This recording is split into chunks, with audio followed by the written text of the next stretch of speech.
Assalamualaikum warahmatullahi wabarakatuh and good day everyone. We are from Group 6. We will present about fall and lifting hazard in Chapter 7.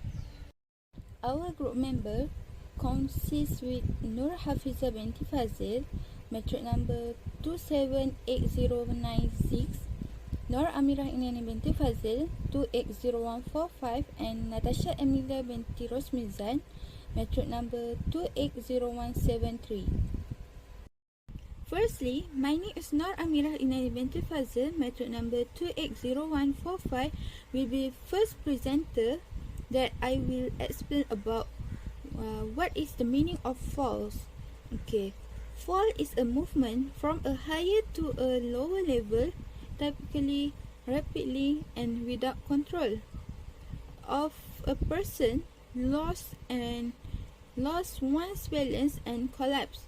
For falls, it can be categorized into three types, which are falls on a single level, falls to a lower level, and swing falls.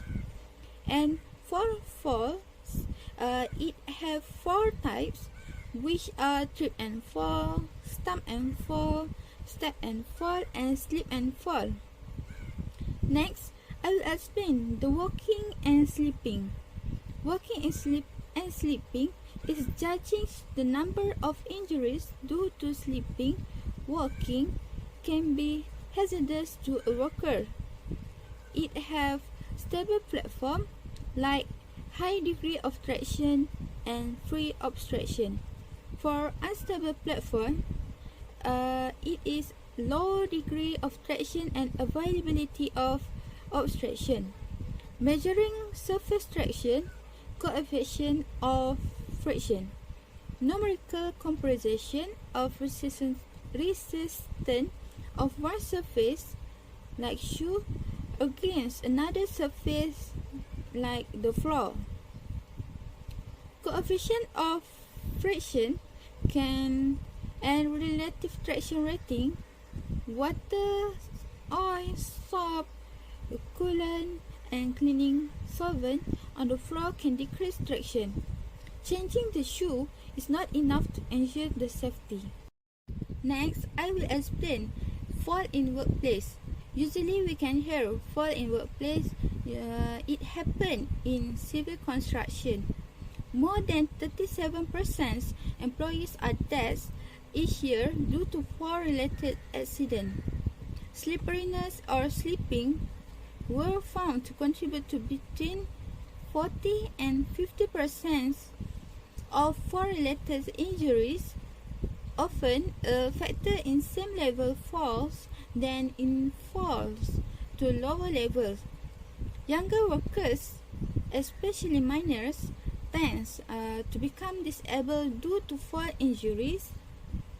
Malaysia, number of construction accidents more than 55.7% from 1994 until 2014, and fatality rate more than 74% from 1993 until 2014.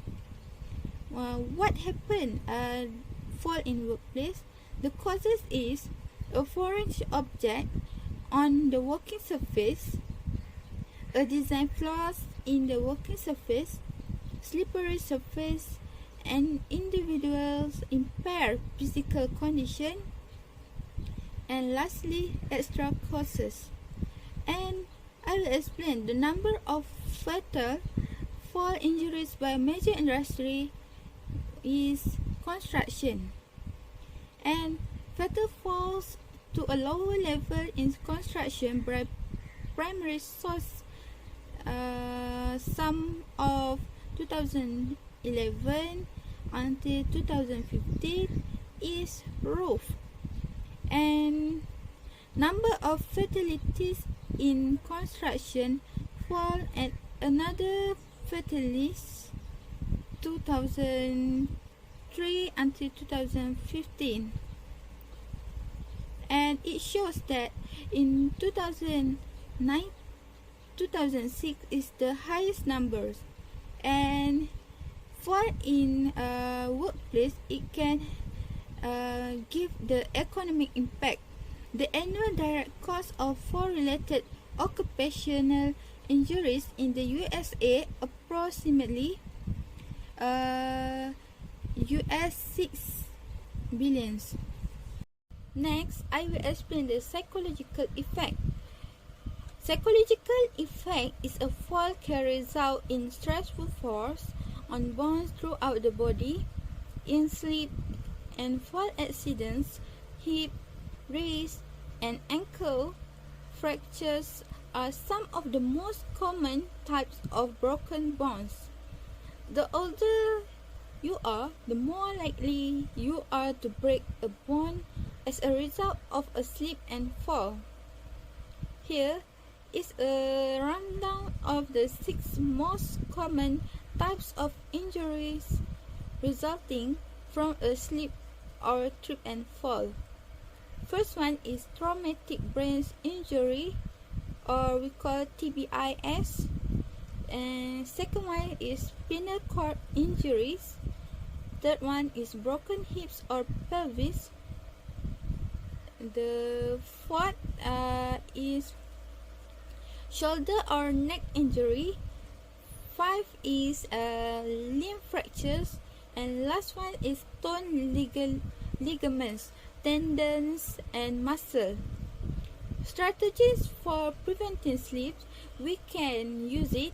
The strategy to avoid the fall happen in our daily routine when we are doing work. The strategy first one, choose the right material from the outset. Second one is retrofit an existing surface. Third, practice good housekeeping. Fourth, require non-skid footwear. 5 is inspect surface frequently. Slip and fall prevention programs, it also have you can look at the slide, it have 8 program. Assalamualaikum warahmatullahi everyone. I will explain about the ladder safety. First, we need to check the ladder is safe or not, and we don't need to lean the ladder, slippery ladder, and we need to ensure all of these risks can be avoided. According to the Safety and Health Council of North Carolina, there are 5 most common hand injuries in the workplace, include lacerations, crush, avulsions, detachments, punctures, and fractures. Key hand injury statistics state that there are 110,000 lost time hand injuries for annually. Hand injuries send more than 1 million workers to the emergency room each year. 70% of workers who experienced hand injuries were not wearing gloves. The remaining 30% of injured workers did wear gloves, but the gloves were inadequate, damaged, or the wrong type of hazard present. Trivia: your hand is generally used for conducting work with machine or hazardous materials and lifting heavy material. Therefore, it's more in risk for accident related to sharp material, hazardous liquid, and heavy material. Glove, a form of personal protection equipment, PPE, are one of the first lines of defense in protecting workers from injury and other serious health risks. Safety gloves are an integral part of the personal protective equipment workers across various industries must wear to avoid being injured on the job. For these workers, gloves are a kind of second skin that allows them to handle hazardous materials, chemicals, and tools without sacrificing the dexterity they need to perform their work skillfully. Manufacturers use 8 core materials to make the safety gloves that are available for today. The material you choose to protect your hands or the hand of your staff should have the properties that you need, that offer the optimal protection, and that you want, that offer the optimal comfort. The core material that I mentioned before included leather, which Lifting, handling, or carrying objects at work can result in musculoskeletal injuries, MSI, including sprains and strains and other injuries. The risk of injuries increase when bending, twisting, having loads, and awkward posture are involved. Trivia: disease that caused by lifting is usually not occurred when you are young. Symptoms will be noticeable and got worsen when you are aging.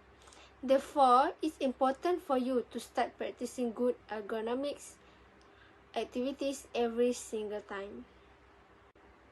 There are 3 plans for proper lifting techniques. The first one, plan ahead, which determines if you can lift the load, is it too heavy or too awkward. Decide if you need assistance. Check your rope to see whether it has obstructions and slippery surface. Second one is lift your legs, not your back. Bend the knees, keeping your back straight. Position your feet close to the object. Center your body over the load. Lift straight up smoothly and don't jerk. The last one is push, don't pull. Pushing puts less strain on your back. Don't pull objects. Use rollers under the object whenever possible. There are strategies to meet PPE challenge at workplace to make maximum use of engineering and administrative controls. The first one is ensure the optimum choice of PPE by using risk assessment. Second is involve employees in all aspects of the PPE program. Third, provide comprehensive education and training programs. Fourth, reinforce the proper of use of PPE and challenge it in proper use.